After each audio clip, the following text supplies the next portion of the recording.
Bismillahirrahmanirrahim. Dear students, Assalamu alaikum and welcome back to the lecture number 26. This lecture number 26 is related with our chapter number 6 and it is all about our inventories. But before directly going to the lecture number 26, I would give you a question that you have to solve for your practice. This is just like as we have already done in my lecture number 25. I am giving you another question with a different data. Items are similar, no difference at all, but values are different.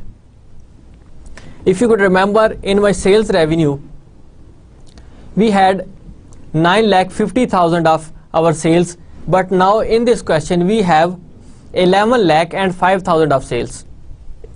इसी तरह आपकी different जो data है उसमें values different है, लेकिन आपके पास component सारे के सारे वही सेम है. आपने इस क्वेश्चन को एज ए प्रैक्टिस सॉल्व करना है.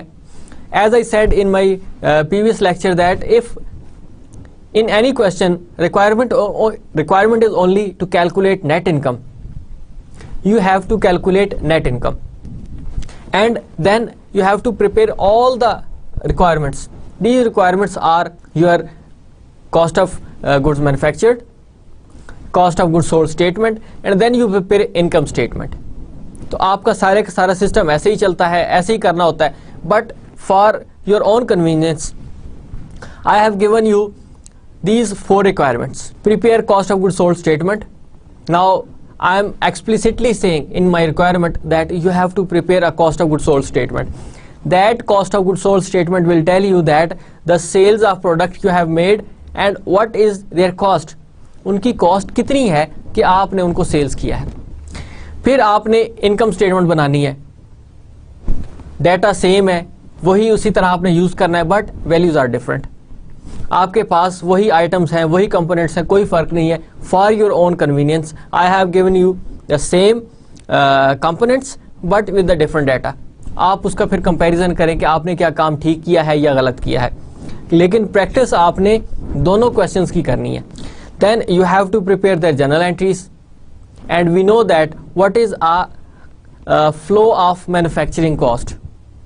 कैसे आपने उसको सिस्टम शुरू करना है, कैसे उनकी जर्नल एंट्रीज होती हैं. मटेरियल परचेज करते हैं, फिर आप उस मटेरियल को वर्क इन प्रोसेस में लेके जाते हैं, लेबर को वर्क इन प्रोसेस में लेके जाते हैं और फैक्ट्री ओवरहेड्स को लेके जाते हैं आप वर्क इन प्रोसेस में. देन उस वर्क इन प्रोसेस को आप काम कंप्लीट करने के बाद फिनिश प्रोडक्ट में कन्वर्ट कर देते हैं, तो फिनिश गुड्स में चले जाते हैं. देन उन फिनिश गुड्स में से आप सेल्स कर रहे होते हैं अपनी. That becomes your cost of goods sold. And finally you make your sales journal entries, जिसमें आपके पास सेल्स की जर्नल एंट्री की, आपने एक्सपेंसेस की जर्नल एंट्री की और उसके बाद आप फिर अपने टैक्स की जर्नल एंट्री करते हैं. ये सारी जर्नल एंट्रीज कंप्लीट करने के बाद फिर आप उनकी क्लोजिंग एंट्रीज करते हैं. And we know that all the closing entries are made for your temporary accounts. और जो आपकी इनकम स्टेटमेंट से रेलेवेंट हैं वो सारे के सारे आपके टेम्परेरी अकाउंट्स होते हैं. उनको आप कहाँ पर क्लोज करते हैं? इनकम समरी अकाउंट में. और इनकम समरी अकाउंट कहाँ पर क्लोज होता है? आपका कैपिटल अकाउंट में. तो ये ऑलरेडी हम प्रोसेस कर चुके हैं, इसलिए मैं उसकी डिटेल में नहीं जा रहा. ये अब आप लोगों ने खुद अपनी उसकी प्रैक्टिस करनी है. इससे रेलेवेंट आपके क्वेश्चन आएंगे एग्जाम्स में.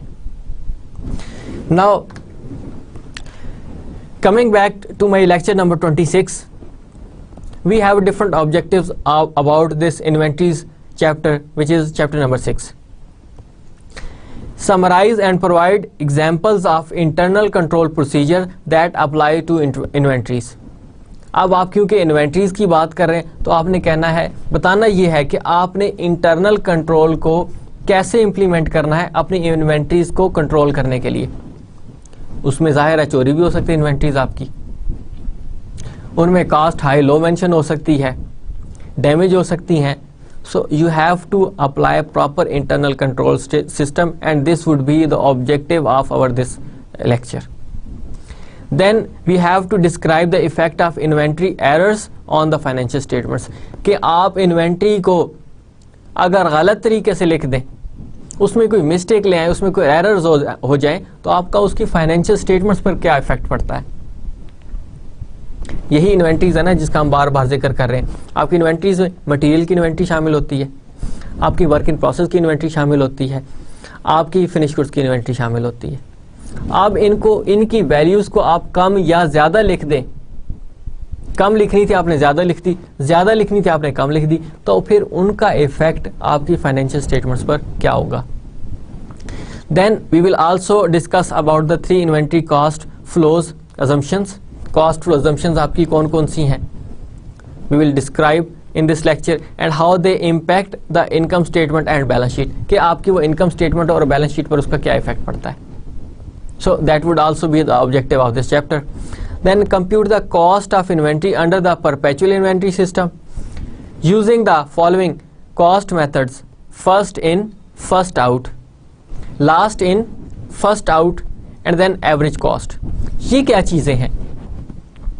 हम कह रहे हैं कि perpetual inventory system क्या है.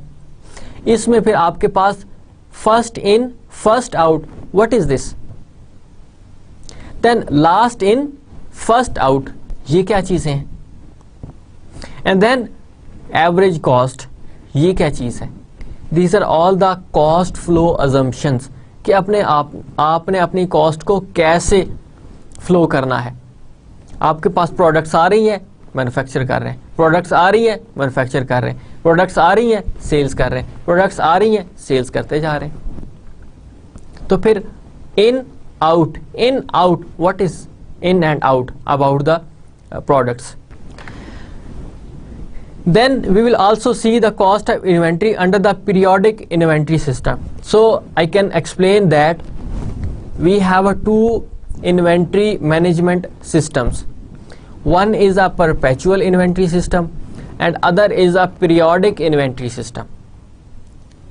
Then we have to see that what are the cost flow assumptions that we can see.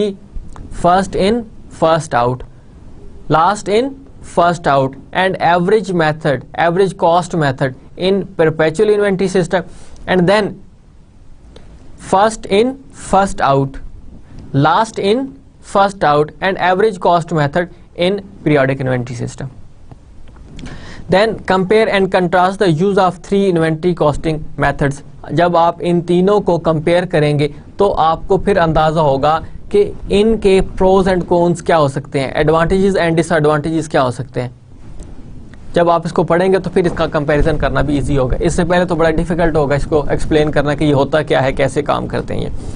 Then compute the proper valuation of inventory at then other than cost using the lower of cost or market and net realization value concepts. ये क्या है, we will see in this lecture, in this chapter. And then preparing a balance sheet presentation of merchandise inventory. कि आपकी merchandise inventory हो तो फिर आपने balance sheet कैसे बनानी होती है. So these would be the objectives of our this chapter number 6. And this would also continue in our preceding lectures. Now, why is inventory control important? आपने इन्वेंट्री को कंट्रोल क्यों करना है, क्या रीजंस हैं उसकी, आप क्यों उसको कंट्रोल करना चाहते हैं. क्या आपके पास एक एग्जिस्टिंग मेथड है, वो आपको प्रॉपर कंट्रोल नहीं दे रहा, आप क्यों उसको कंट्रोल करना चाहते हैं.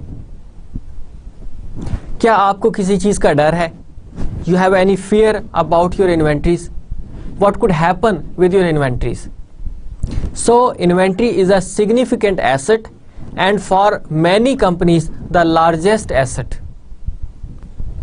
मैन्युफैक्चरिंग ऑर्गेनाइजेशंस को देखें आप, सर्विसेज को छोड़ दें, सर्विसेज में तो आपके पास इन्वेंट्री है ही नहीं, लेकिन जब आपकी मर्चेंडाइजिंग या मैन्युफैक्चरिंग ऑर्गेनाइजेशंस होती हैं तो उनके पास इन्वेंट्री होती है, उनके पास मटेरियल होता है, उनके पास प्रोडक्ट्स होती हैं. These are all your inventories. उनका बिजनेस चलता ही इसी बेस पे है। उनका बिजनेस इन इन्वेंट्रीज की वजह से ही ग्रो करता है। आप अपने इर्द गिर्द एग्जाम्पल्स देखें, बड़ी कंपनी से लेके छोटी कंपनी तक हर एक के अंदर इन्वेंट्री है। एक शॉपकीपर से लेके एक लार्ज कारपोरेशंस तक, still they have their inventories, they purchase inventories, they sell inventories and they earn profit. In case अगर आप उसको कंट्रोल नहीं करेंगे तो जो आप उससे प्रॉफिट अर्न करना चाहते हैं, your profit could be lost, वो आपका प्रॉफिट खत्म हो जाएगा। देन आपको बिजनेस करने का फायदा क्या होगा? Then inventory is a central to main activity of merchandise and manufacturing companies. As I told you that कि all of your businesses of both types of businesses, inventory ही आपका सेंट्रल पॉइंट होता है कि जिसकी आप ट्रेड कर रहे हैं, जिसको आप मैन्युफैक्चर कर रहे हैं, जिसके थ्रू आप प्रॉफिट जनरेट कर रहे होते हैं। आपका जाहिर है मर्चेंडाइज नहीं, तो फिर आप कैसे बिजनेस करेंगे? फर्नीचर के बिजनेस से लेके एक छोटे से आम बिजनेस से लेके हवाई जहाज बनाने तक, योर इन्वेंट्री इज इन्वॉल्व्ड। आपकी बुक्स एक शॉपकीपर के लिए इन्वेंट्री है। उसमें फॉर एग्जांपल आपकी 1000 की बुक है और उस पर आप कितना प्रॉफिट ले रहे होंगे? 100 या 200। It means for example you are earning a profit, you are keeping a margin of 200 in a book of rupees 1000. So it means 800 is a cost of that product, that book. अगर वो गुम हो जाती है, चोरी हो जाती है, तो आपकी कॉस्ट है वो भी आपकी चली गई 800 की। तो आप नेक्स्ट 5 बुक सेल करेंगे तो एटलीस्ट तब आप वो उस बुक की कॉस्ट को रिकवर कर सकेंगे। एक बुक्स की एग्जांपल से लेके आपको बता रहा हूं हवाई जहाज बनाने तक। एक जो ऑटोमोबाइल्स कंपनी है, गाड़ियां बना रही है, उनमें इन्वेंट्रीज जो आपकी हैं, अगर उनको अगर कंट्रोल ना किया जाए इन्वेंट्रीज को, तो उनका बिजनेस करने का फायदा क्या होगा? Then mistakes in determining inventory cost can cause critical errors in the financial statements. We know about that if you will not properly explain the cost of your inventory, then your financial statements could be misleading. जाहिर है आप overstate कर सकते हैं, understate कर सकते हैं inventory की कॉस्ट को, तो फिर आपकी इनकम स्टेटमेंट पे उसका क्या इफेक्ट होगा? इनकम स्टेटमेंट की बात कर रहा हूँ, बैलेंस शीट की बात नहीं कर रहा फिलहाल। इनकम स्टेटमेंट में क्या इफेक्ट हो सकता है उसका? इन्वेंट्री की कॉस्ट हाई करने से क्या होगा? आपकी कॉस्ट ऑफ गुड सोल्ड की कॉस्ट हाई हो जाएगी। कॉस्ट ऑफ गुड सोल्ड की कॉस्ट हाई होगी तो आपका ग्रॉस प्रॉफिट कम हो जाएगा। ये तो इंटरलिंक्ड है ना एक दूसरे के साथ। In case cost of good sold की वैल्यू आप कम लिख देते हैं, इन्वेंट्री की कॉस्ट कम लिखी, कॉस्ट ऑफ गुड सोल्ड की वैल्यू कम लिखी गई, तो आपका जो ग्रॉस प्रॉफिट है वो ओवरस्टेट हो जाएगा। एक्चुअली वो होगा नहीं, लेकिन आप उसको लिख रहे होंगे। Then inventory must be protected from the external risk which is more important, such as fire और थेफ्ट, ना तो चोरी हो जाए या फिर जल जाए वो, and internal fraud by the employees, कोई खुद ही उसके एम्प्लॉय उठा कर ले जाए, क्योंकि आपका बिजनेस तो चल ही इन्वेंट्री की बेस पे रहा है। इन्वेंट्री नहीं होगी तो आप बिजनेस किस चीज का करेंगे? इन्वेंट्री को कंट्रोल ही नहीं कर पा रहे तो आपका प्रॉफिट मार्जिन ही खत्म हो जाएगा। So cost of any inventory is very important, and then I will reach up to a point of inventory control is very important. आपके पास ये 4 पॉइंट्स हैं। आपका मेन एसेट है, देन ये आपका सेंट्रल एक्टिविटी का पार्ट है आपके बिजनेस का, मर्चेंडाइजिंग हो या आपकी मैन्युफैक्चरिंग हो। फिर आपकी अगर कॉस्ट उसकी गलत तरीके से लिख देते हैं आप, तो फिर आपके पास फाइनेंशियल स्टेटमेंट्स में डाटा गलत होगा। Then you have to protect from the frauds and mistakes. So this slide shows you that how you can keep your inventory protected. Receiving reports, then purchase orders, invoices, हर एक का आपस में interlink है।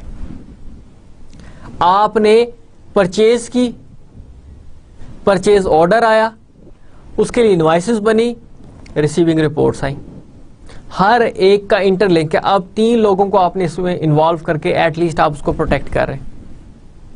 Purchase order, invoice बनी, आपको products मिली, क्या physical products आपकी इनवाइस के मुताबिक हैं कि नहीं है, आप उसको चेक कर रहे हैं। इट मीन्स कि you are controlling your inventory.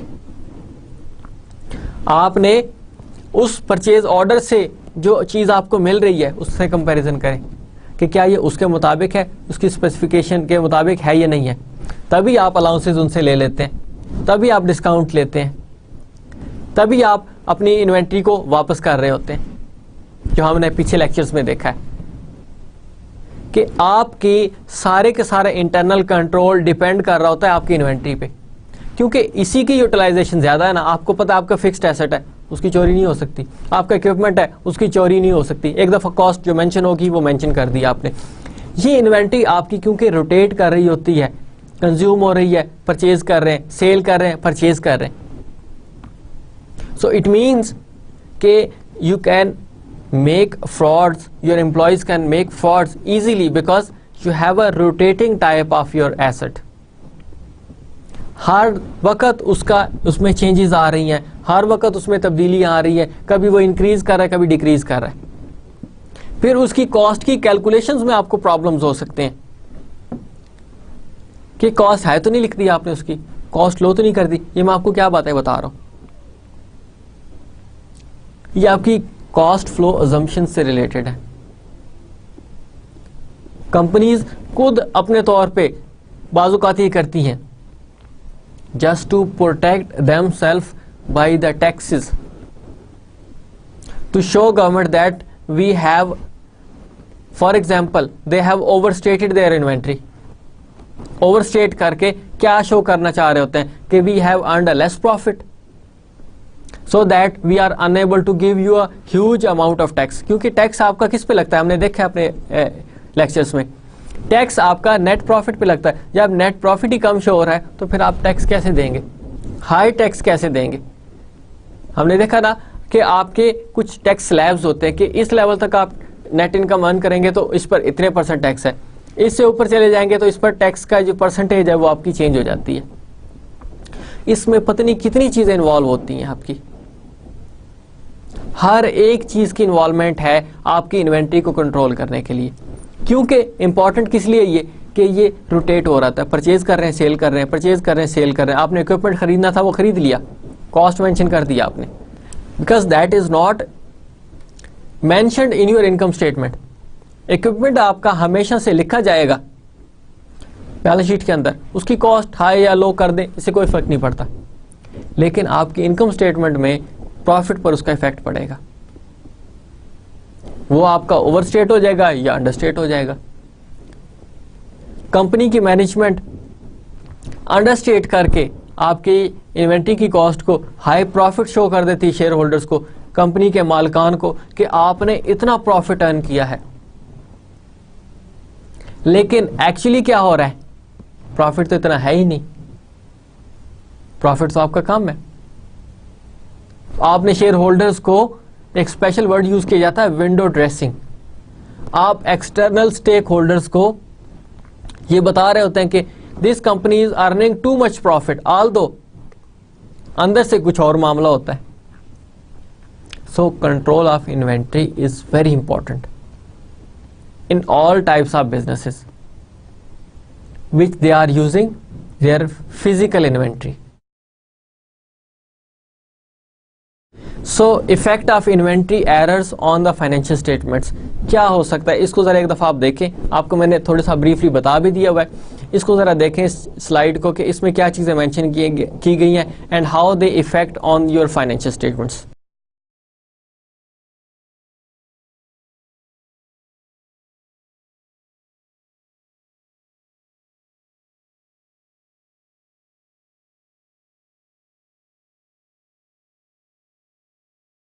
So if you can see that merchandise inventory is your asset, part of your current assets.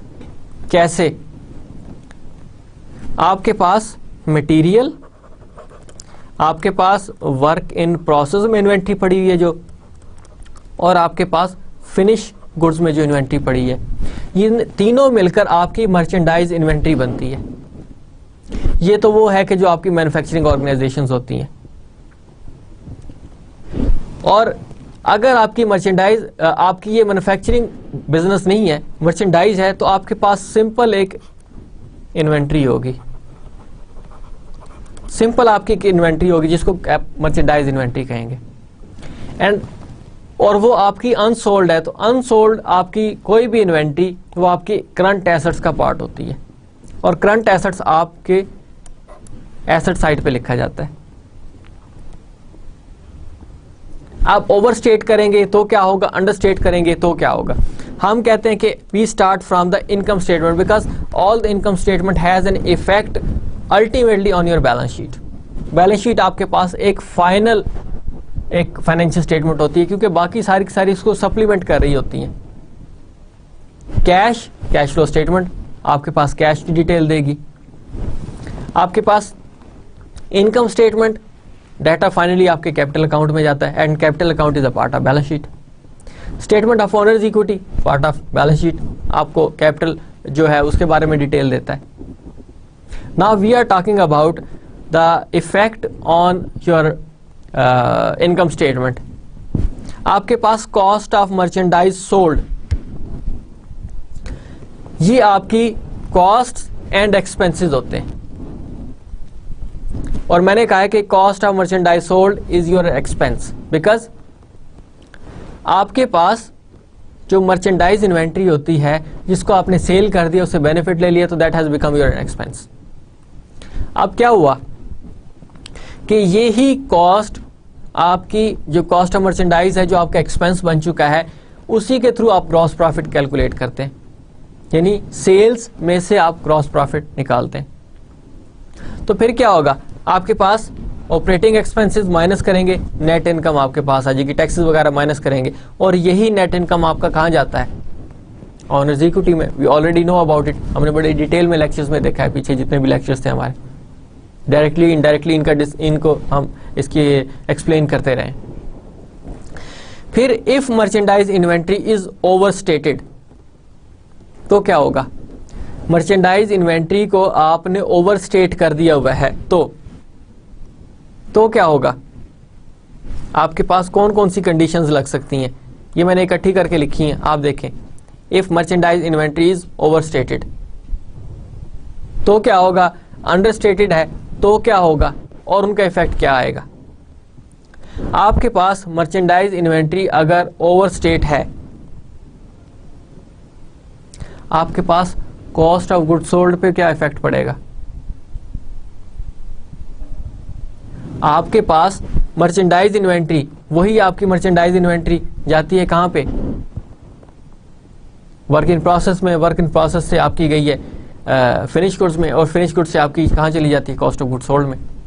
अगर वो ओवरस्टेटेड है तो क्या होगा, आपका ग्रॉस प्रॉफिट अंडरस्टेट हो जाएगा, और अगर ग्रॉस प्रॉफिट आपका अंडरस्टेट हो गया तो फिर आपका जो नेट इनकम है वो भी अंडरस्टेट होगी। अंडरस्टेट होने के बाद फिर क्या होगा, आपकी जो ऑनर्स इक्विटी में एक नेट इनकम जाएगी वो अंडरस्टेटेड होगी, कम लिखी होगी। इसका वाइस वर्सा क्या हो सकता है कि आपकी मर्चेंडाइज इन्वेंट्री अगर अंडरस्टेटेड है, आपकी जो कॉस्ट ऑफ सेल्स है या कॉस्ट ऑफ गुड्स सोल्ड है वो भी अंडरस्टेटेड होंगी। ग्रॉस प्रॉफिट क्या होगा, उससे ओवरस्टेट हो जाएगा, एक्स्ट्रा लिख देंगे, ज्यादा अमाउंट लिख दी जाएगी। नेट इनकम आपका ओवरस्टेट, ज्यादा लिखा जाएगा, एंड फाइनली वही ज्यादा अमाउंट आपकी कैपिटल अकाउंट में लिखी जाएगी। ये आपकी पूरी की पूरी एक सीरियल है इन्वेंट्री की, कि आप एक्स्ट्रा लिख देंगे या आप ओवरस्टेट कर देंगे या अंडरस्टेट कर देंगे, और यही आपके इफेक्ट होंगे। ओवरस्टेट होगा, अंडरस्टेट होगा, ओवरस्टेट होगा, अंडरस्टेट होगा। So, effect of inventory on the financial statements. If merchandise inventory is understated, कम लिख दी है, तो आपके पास जो कॉस्ट ऑफ गुड्स सोल्ड होगी दैट वुड बी ओवरस्टेटेड, वो आप ज्यादा लिख देंगे। उसको बैलेंस करना है ना आपने, 100 की चीजें ली हैं आपने और 50 की आपने यूटिलाइज कर ली हैं, बाकी आपके पास 50 बच गई हैं।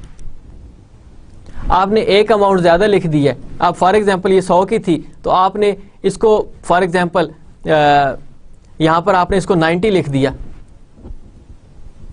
तो फिर क्या होगा, आगे 10 रुपीज आपके कम होते जाएंगे ना, आपके पास वो जो अमाउंट्स हैं वो कम होती जाएंगी, दूसरी अमाउंट्स बढ़ती जाएंगी।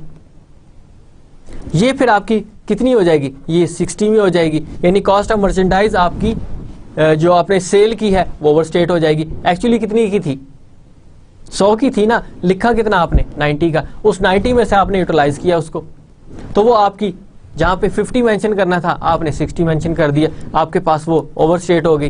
ग्रॉस प्रॉफिट क्या हुआ आपका, जब कॉस्ट ऑफ मर्चेंडाइज ओवरस्टेट हुई है तो आपके पास जो ग्रॉस प्रॉफिट है वो भी अंडरस्टेट होगा और नेट इनकम है वो भी अंडरस्टेट होगी। एंड देन फाइनली आप कम अमाउंट ऑनर्स इक्विटी में लेके जाएंगे। ये पूरी की पूरी सीरियल है आपकी एरर्स की जो आपकी इफेक्ट करती है फाइनेंशियल स्टेटमेंट्स को। Now what is an inventory, थोड़ा सा इसको देखते चलें कि why we call it inventory, होती क्या क्या चीजें हैं, कैसे होती हैं। ब्रीफली मैं आपको बता भी चुका हूं, इसको हम अब फॉर्मली जरा देख लेते हैं कि assets held for resale purpose in a normal course of business. अब यहां पर उसने एक बड़ा कॉमन वर्ड यूज किया है कि फॉर रीसेल पर्पज। अब क्या सिर्फ आपके पास कोई जो चीजें होती हैं सेल करने के लिए, क्या वही आपकी इन्वेंट्री है? कोई भी बिजनेस अगर आप करते हैं फॉर रीसेल पर्पस तो आपका वो इन्वेंट्री कहलाती है। इसकी एग्जांपल्स क्या हो सकती हैं आपके पास, मैं कहता हूं कि फर्नीचर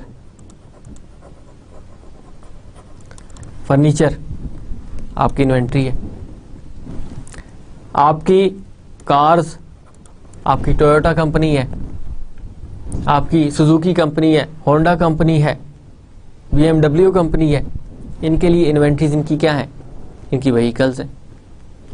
फिर आपके पास अगर कोई भी कंपनी बिजनेस कर रही है बिल्डिंग्स की सेल और परचेज का, तो अब अगर वो business normal course of operation buildings की सेल्स और परचेज है, प्रॉपर्टी की सेल और परचेज है, तो अब उसके लिए इन्वेंट्री क्या होगी, उसकी बिल्डिंग्स।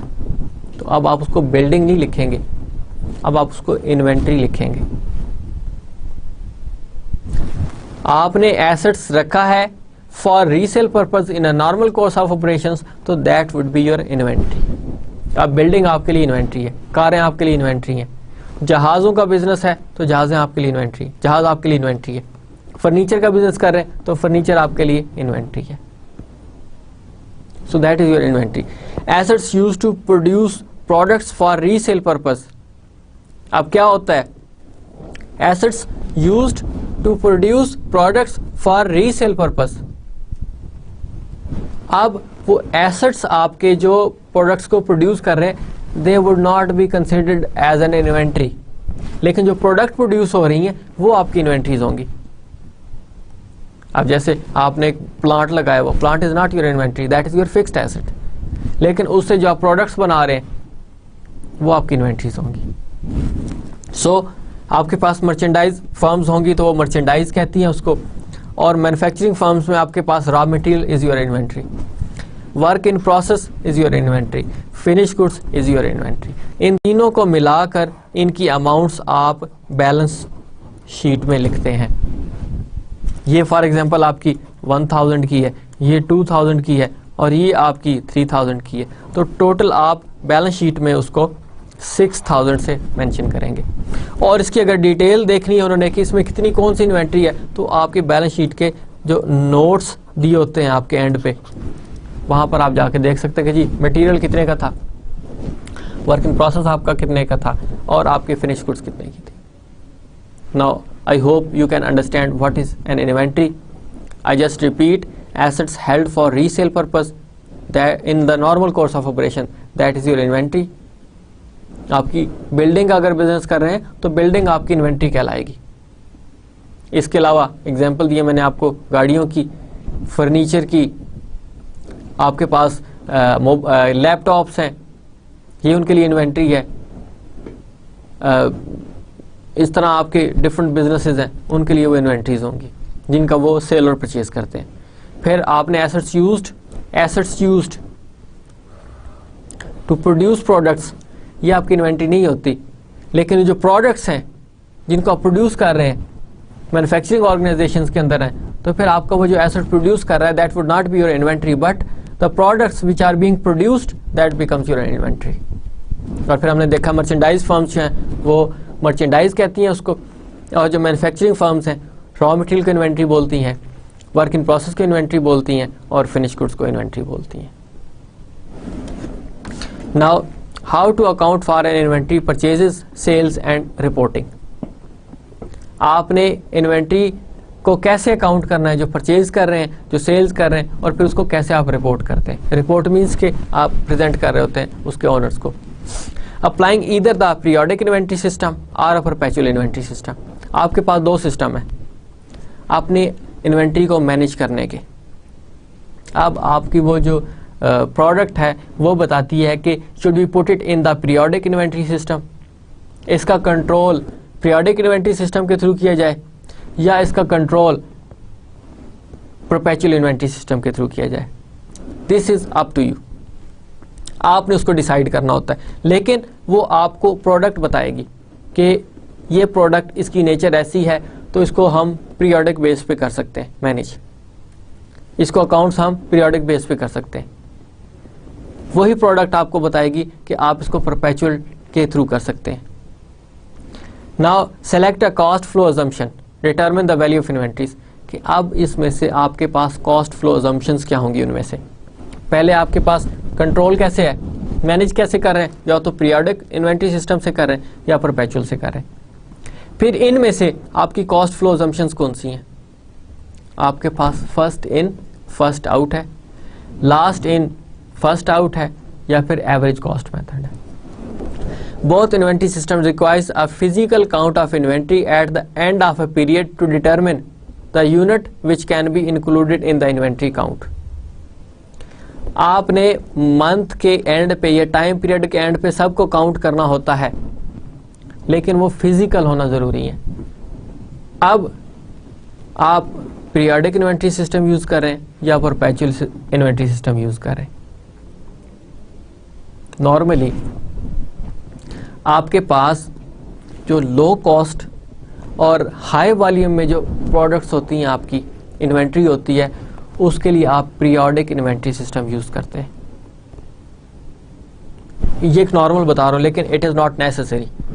नॉर्मल हमारी रूटीन क्या होती है, हमारी कन्वेंशन क्या है, हम कैसे करते हैं.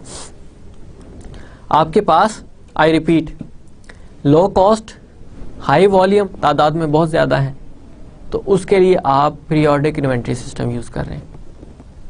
कि एक महीना गुजरा, फिर आप चेक कर रहे होते हैं कि आप हमारे पास कितनी इन्वेंट्री मौजूद है. आपने हाई क्वांटिटी में परचेज किया, आपने उनको रिकॉर्ड किया, फिर सेल होती रही है. तो जब महीना गुजरा है, टाइम पीरियड आया है, वीक है, 2 वीक्स हैं या 1 महीना है, अब आप देखते हैं कि आपके पास कितनी इन्वेंट्रीज अवेलेबल हैं. लेकिन परपेचुअल इन्वेंट्री सिस्टम में आप high cost low volume products उनको रिकॉर्ड करते हैं. हाई कॉस्ट मीन्स कि उनकी कॉस्ट बेसिकली हाई होती है और वॉल्यूम यानी तादाद में वो कम होते हैं. आपके रेफ्रिजरेटर्स हैं, आपके एयर कंडीशनड हैं, आपके जहाज़ हैं, आपकी गाड़ियाँ हैं. They use normally a perpetual inventory system. इसमें ये होता है कि आपके पास रेडिली बैलेंस अवेलेबल होता है आफ्टर योर सेल. आपके पास 10 गाड़ियाँ हैं, एक सेल होगी, आपने रिकॉर्ड कर लिया, बाकी कितनी रहेगी? 9. एक और सेल हो गई, आपने फिर रिकॉर्ड किया उसको, बाकी कितनी रहेगी? 8. यानी balance is counted on every transaction, completion of all the transactions. ये नॉर्मल एक डिफरेंस होता है परपेचुअल इन्वेंट्री सिस्टम और पीरियोडिक। आई जस्ट रिपीट कि आपके पास पीरियोडिक इन्वेंट्री सिस्टम में लो कॉस्ट हाई वॉल्यूम, तादाद में बहुत ज़्यादा प्रोडक्ट्स होती हैं और टाइम पीरियड कंप्लीट होने के बाद आप उनको चेक करते हैं कि अब आपके पास बैलेंसेस कितने अवेलेबल हैं। Whereas in perpetual inventory system आप हाई कॉस्ट और लो वॉल्यूम की प्रोडक्ट्स होती हैं और उन पर आप उनको बैलेंस चेक करते हैं कि on completion of each transaction कि अब आपके पास बैलेंस कितना अवेलेबल है।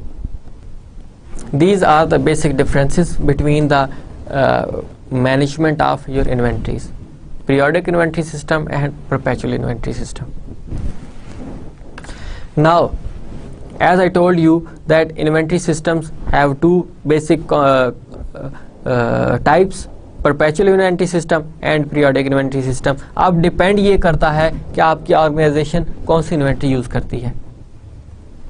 अब आप अपने इर्द गिर्द देखें कि कहाँ पर परपेचुअल इन्वेंट्री सिस्टम यूज हो सकता है और कहाँ पर पीरियोडिक। आपके पास नॉर्मली जो एक्सपेंसिव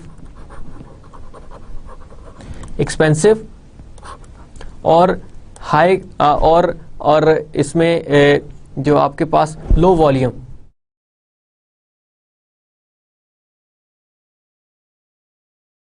आपके पास इन्वेंट्री होती है। पीरियोडिक में आपके पास लेस एक्सपेंसिव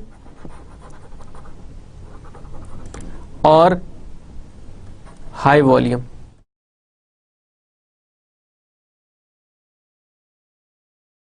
ये आपके पास कंपोनेंट्स होते हैं। Now perpetual inventory system, inventory is used for the purchase and sale. Purchase करेंगे, रिकॉर्ड करेंगे, सेल करेंगे, रिकॉर्ड करेंगे। आप उसको काउंट करते हैं प्रॉपरली, आपने परचेज किया और सेल किया। Then balance of inventory is available at all time. यही मैंने आपको प्रीवियस बताया कि आपके पास हर वक्त बैलेंस अवेलेबल है कि आपके पास अब कितने आइटम्स रह गए, अब आपके पास कितने आइटम्स अवेलेबल हैं, अब आपके पास कितने कंपोनेंट्स मौजूद हैं। That is all the time available. Then a physical count is needed at the end of a period. आप जब टाइम पीरियड ख़त्म हुआ है तब भी आप उसको चेक कर रहे होते हैं, क्योंकि यू हैव एक्सपेंसिव प्रोडक्ट्स।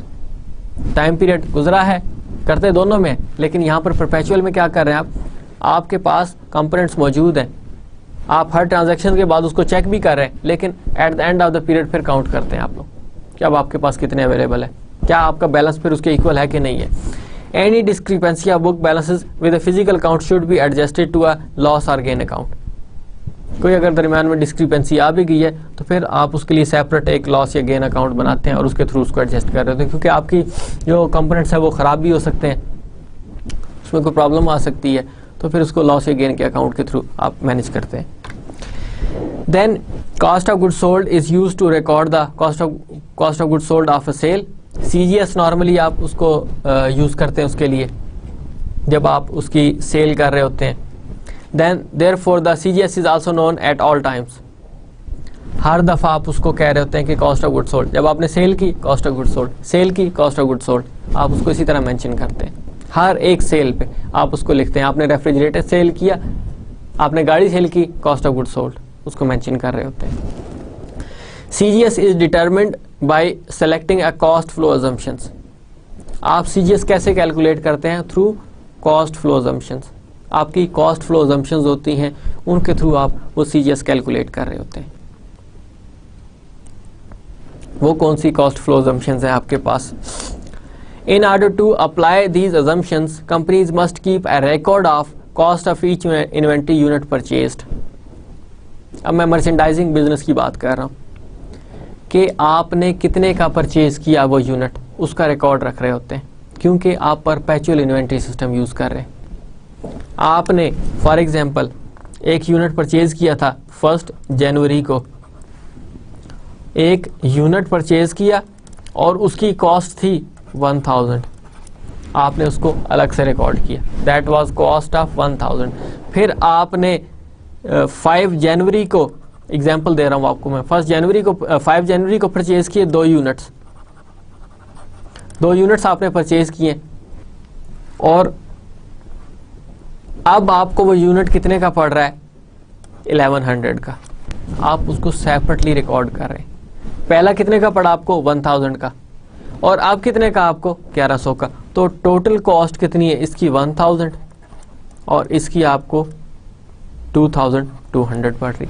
आप हर एक का एक सेपरेट रिकॉर्ड रख रहे हैं। फिर आपने फॉर एग्जांपल 10 जनवरी को एक और परचेज किया, 1 यूनिट,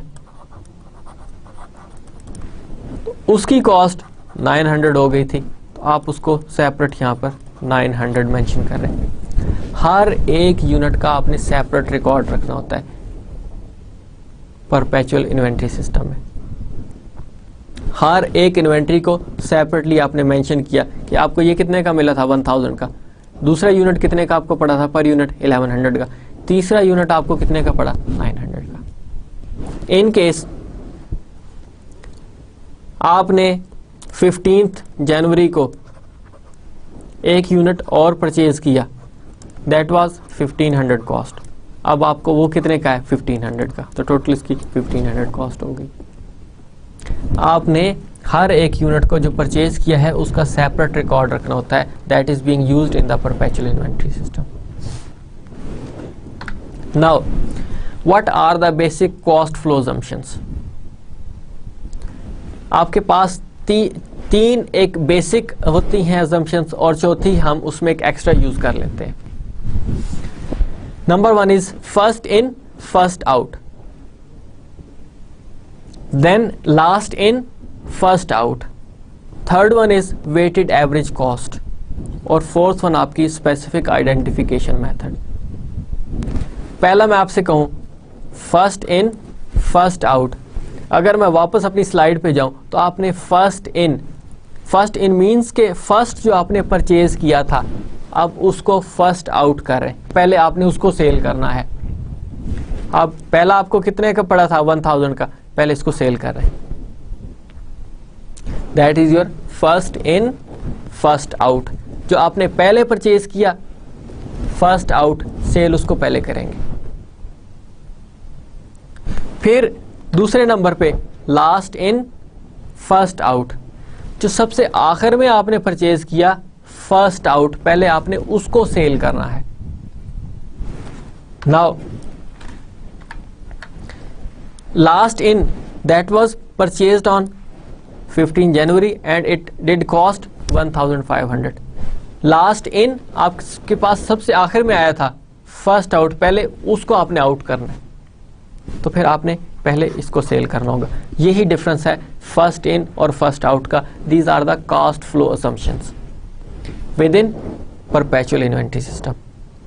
आपके पास, मैं रिपीट कर रहा हूं, you have a management systems of your inventory, perpetual inventory system and periodic inventory system। उसकी डिटेल आपको मैंने बता दी है। अब हर एक के अंदर आपकी डिफरेंट कॉस्ट फ्लो असम्पशंस होती हैं। आपके पास यहाँ पर 4 कॉस्ट फ्लो असम्पशंस यूज की गई हैं। फर्स्ट इन फर्स्ट आउट, कि आपके पास जो पहले आपने परचेज किया था पहले उसको सेल करेंगे। आपने 1 जनवरी को परचेज किया यूनिट, अब पहले उसको सेल कर रहे हैं। लास्ट इन फर्स्ट आउट में आप क्या कर रहे हैं कि जो आपने लास्ट में परचेज किया, सबसे आखिर में जो परचेज किया, पहले उसको सेल कर रहे हैं। आपके पास यहाँ पर लास्ट इन कौन सा था, 15 जनवरी को, और सेल पहले उसको कर रहे हैं 1500 का। फिर तीसरे नंबर पे आपके पास आता है वेटेड एवरेज कॉस्ट मेथड। आप क्या कर रहे हैं, बेसिकली अब आप इनका वेटेड एवरेज ले रहे होते हैं। वो कैसे होगा, आपने फॉर एग्जाम्पल 1 जनवरी पहला यूनिट परचेज किया और उसकी कॉस्ट कितनी थी, 1000। अब ये आपके पास इसकी कॉस्ट अवेलेबल है, पर यूनिट आपने कहा कि ये 1000 का है। फिर आपने 5 जनवरी को परचेज किया 1 यूनिट, 2 यूनिट परचेज किए और उसकी कॉस्ट कितनी है, 1100। अब आपके पास टोटल 2200 की ये 2 यूनिट है। 1000 का पहले, अब इन दोनों को मैं अभी काउंट नहीं कर रहा, इसकी डिटेल हम बाद में नेक्स्ट लेक्चर में देखेंगे ये है क्या। 1000 प्लस 2200, तो टोटल आपके पास जो अमाउंट बनती है वो बनती है 3000 और 200 की। यूनिट कितने आपके 3, तो आप 3200 को डिवाइड करें 3 के साथ, तो आपके पास जो पर यूनिट कॉस्ट आएगी that would be your weighted average cost. अब आप कोई डिफ्रेंसिएशन नहीं कर रहे हैं कि जी पहले आया उसी को आपने पहले सेल करना है, बाद में आया पहले उसको सेल करना है, आपने लास्ट इन फर्स्ट आउट कर रहे हैं। अब यहाँ पर जब आप वेटेड एवरेज यूनिट मेथड ले रहे हैं तो यहाँ पर आपने उनको एवरेज कॉस्ट लेना है, वेटेड एवरेज ले रहे हैं आप। तो आपके पास यहाँ पर अमाउंट ऑलमोस्ट 1000 और ये मे बी 700, ऑलमोस्ट 1670 ऑलमोस्ट आपके पास ये वैल्यू आ जाएगी। एक एवरेज बता रहा हूँ आपको मैं। तो ये अब आपको जो उसकी कॉस्ट पड़ेगी आपने इस तरीके से कैलकुलेट करनी है, 1000 and may be 1070, may be 1070 होगा आपके पास ये, इसको आप कैलकुलेट कर लीजिएगा। मे बी यही आपके पास एक वैल्यू होगी 1070 समथिंग की, आप डिवाइड करेंगे तो ये आपका वेटेड एवरेज मेथड हो जाएगा। फिर आपके पास स्पेसिफिक आइडेंटिफिकेशन मेथड, कि आप कहते हैं कि जी मैंने जो 5 जनवरी को परचेज किया था मैंने सेल वो करना है, दरमियान में ना फर्स्ट इन फर्स्ट आउट है, ना लास्ट इन फर्स्ट आउट है, ना आप एवरेज ले रहे हैं। आपने कहा कि जी 5 जनवरी को जो लिया था ना उसको सेल करना है। जो 15 जनवरी को आप डेट के साथ बता रहे हैं, साथ ही बता रहे हैं कि ये वाला कंपोनेंट ये इतने का था, वो वाला सेल करना है। आपका कस्टमर आपको कहता है कि जी आपके जो ये कंपोनेंट है ये मैंने परचेज करना है, तो you are not specifically giving that you must sell out, कि जो फर्स्ट में आया था उसको सेल कर रहे हैं, जो लास्ट में आया था उसको सेल कर रहे हैं, या आप एवरेज यूज कर रहे हैं, आपने स्पेसिफिकली वो बता दिए, उसके थ्रू आप कर रहे होते हैं। So these are the basic cost flow assumptions. आपकी इन्वेंट्रीज क्या होती हैं perpetual versus periodic inventory system में? आपके पास ये परपेचुअल इन्वेंट्री सिस्टम है, यहाँ पर आपका पीरियोडिक इन्वेंट्री सिस्टम है। आप क्या क्या इनमें जनरल एंट्रीज करते हैं? आपने जब परचेज करनी है तो इन्वेंट्री को डेबिट करते हैं, अकाउंट्स पेबल आपका क्रेडिट होता है। Same is the case with आपकी पीरियोडिक, परचेज करते हैं तो डेबिट और अकाउंट्स पेबल आपका क्रेडिट हो जाता है। जब आप सेल्स करते हैं परपेचुअल में, यही जो अभी लास्ट मैंने आपको शो किया है, कॉस्ट ऑफ गुड सोल्ड आपने डेबिट किया, सीजीएस डेबिट किया, और इन्वेंट्री आपने जो सेल की है वो आपने क्रेडिट कर दी। कितने की थी वो आपने मेंशन कर दी। साथ ही इसके आप मेंशन कर देते हैं कि आपने जो सेल की है वो कितने की सेल की है, वो आपका अकाउंट रिसीवेबल बन जाएगा और सेल्स रेवेन्यू आपका। अब आपके पास फॉर एग्जांपल आपने जो फर्स्ट इन फर्स्ट आउट वाला किया था 1000 और आपने 1000 कर दिया। हो सकता है आपने ये 1500 की सेल किया तो यहाँ पे 1500, यहाँ पे भी 1500, फ़ौरन ही आपने यहाँ पे दरमियान में 500 का अपना रेवेन्यू शो कर दिया। आपको कॉस्ट ऑफ सेल्स कितनी थी 1000 और आप सेल कितने की कर रहे हैं 1500 की। लेकिन पीरियोडिक इन्वेंट्री सिस्टम में आपके पास सीजीएस की एंट्री नहीं होती। सिंपल आप क्या करते हैं अकाउंट रिसीवेबल, क्योंकि आप इन्वेंट्री को हर दफ़ा काउंट नहीं कर रहे, हर दफ़ा उसको सीजीएस नहीं कर रहे, वो सिर्फ परपेचुअल में कर रहे होते हैं। आपके पास अकाउंट रिसीवेबल आपका फॉर एग्जांपल 1500 का था और यही सेल्स आपकी 1500 की आपने मेंशन कर दी, लेकिन आपने अपनी कॉस्ट को रिकग्नाइज नहीं किया। लेकिन वो सिर्फ परपेचुअल इन्वेंट्री सिस्टम में आप कॉस्ट को रिकग्नाइज करते हैं। These are the cost flow assumptions. Purchased goods, then FIFO method, sold goods, आपने पूरे का पूरा यही सिस्टम में करना होता है। You started from purchases, then put it in your store and then you are selling your products.